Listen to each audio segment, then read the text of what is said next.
Welcome to Lovejoy, where today we would like to demonstrate the proper installation procedures for the Lovejoy GS style curved jaw coupling. This installation video will show the basic procedures for installing this coupling. Please make sure you have access to the latest copy of the Lovejoy coupling installation guide when performing the installation of this coupling. This document can be found online at Lovejoy's website under Installation Instructions utilizing the Resource tab. Prior to starting this installation, it is always important to ensure the equipment is in a safe and disabled state to prevent any accidental startup.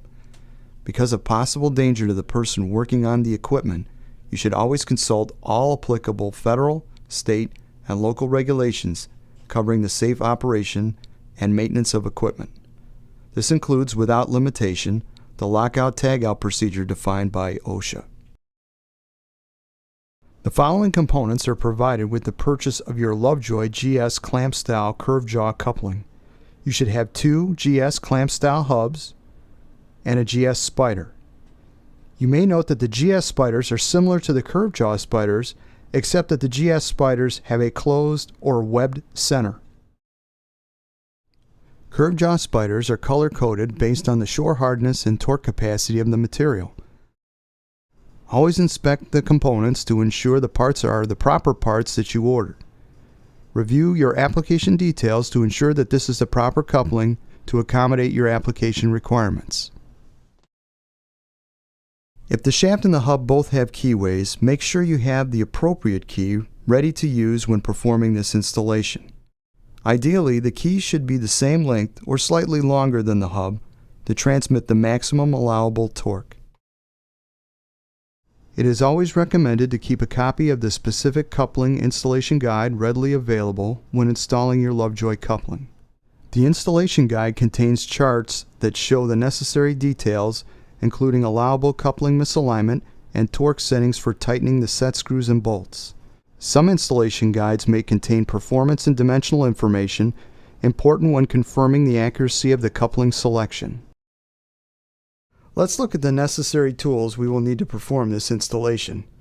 A straight edge, a dial indicator, calibrated torque wrench, Allen socket to fit the clamp screws, vernier calipers, a micrometer to confirm the shaft sizes, a fine-tooth file, a strip of emery paper, non-flammable cleaning solvent, a clean cloth, lockout-tagout kit, safety glasses, and rubberized gloves. Even though we have disconnected the power to this system, it is always a good idea to check and ensure that the power is off. When you receive the coupling, you should inspect each component to ensure that there are no visible defects, cracks, or damage from shipping. You may want to check the bore size for accuracy prior to continuing with the installation. If not done already, you should measure the shaft and ensure that the shaft diameter matches the coupling bore size.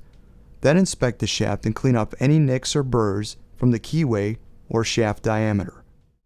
A fine-tooth file can be used to clean burrs from the edge of the keyway or large dents in the shaft. The emery paper can be used to clear the shaft of rust or any fretting corrosion. Finally, using our cloth and cleaning solvent, we need to ensure the surface of the shaft and the keyway are clean and free of dirt. The hub should also be cleaned to remove any coatings used to protect them during shipping. Before installing the hub, place the key in the keyway on the shaft. The key should fit snugly into the keyway with no side-to-side movement.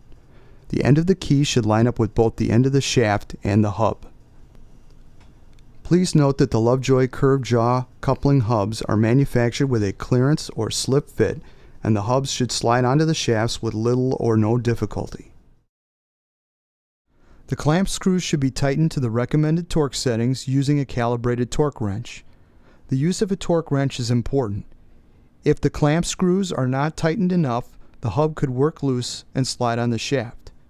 If the clamp screws are too tight, they could damage the hub.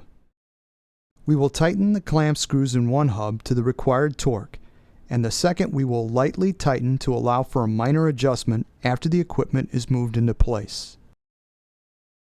Next, we will place the GS spider into one of the curved jaw coupling hubs. The final shaft separation should be the same width as the spider. The GS spiders have webbed centers, and neither shaft can extend into the center of the spider. If the shaft separation needs to be a little more than the width of the spider, then one hub can extend off of the shaft. The amount of hub engagement on the shaft should be equal to or greater than the diameter of the shaft. Now we will carefully move the equipment into place, bringing the hubs together until they barely touch the raised dots on the sides of the spider.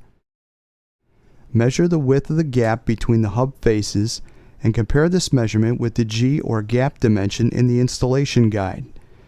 Or you can measure the separation between the jaw of one hub and the face of the second hub, and compare that measurement with the CL dimension in the installation guide.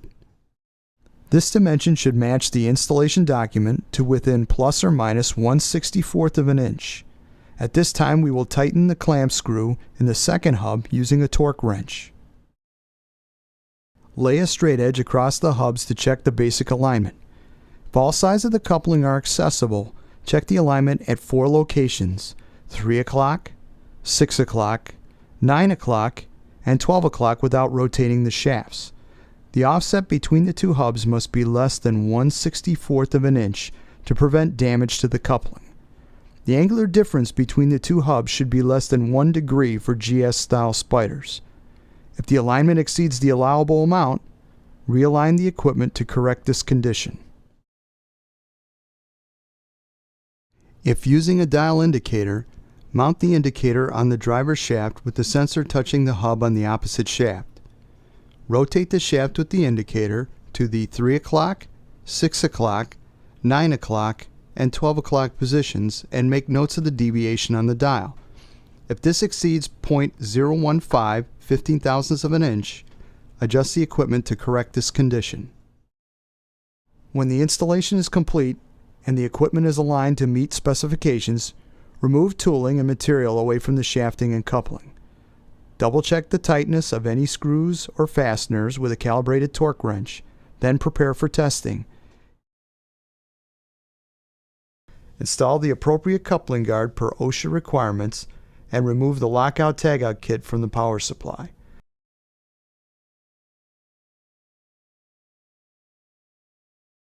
The equipment can then be started up and tested. The coupling and equipment should run smoothly. If vibration is detected, it could indicate that there is an issue with alignment or other problems. These could exist in the motor, coupling, or driven equipment and should be resolved prior to placing this coupling into operation. This concludes this particular installation video. We would like to thank you for your interest in Lovejoy Power Transmission products. Please feel free to visit the Lovejoy website for links to other videos and installation guides. You can also contact Lovejoy Customer Service at 630-852-0500.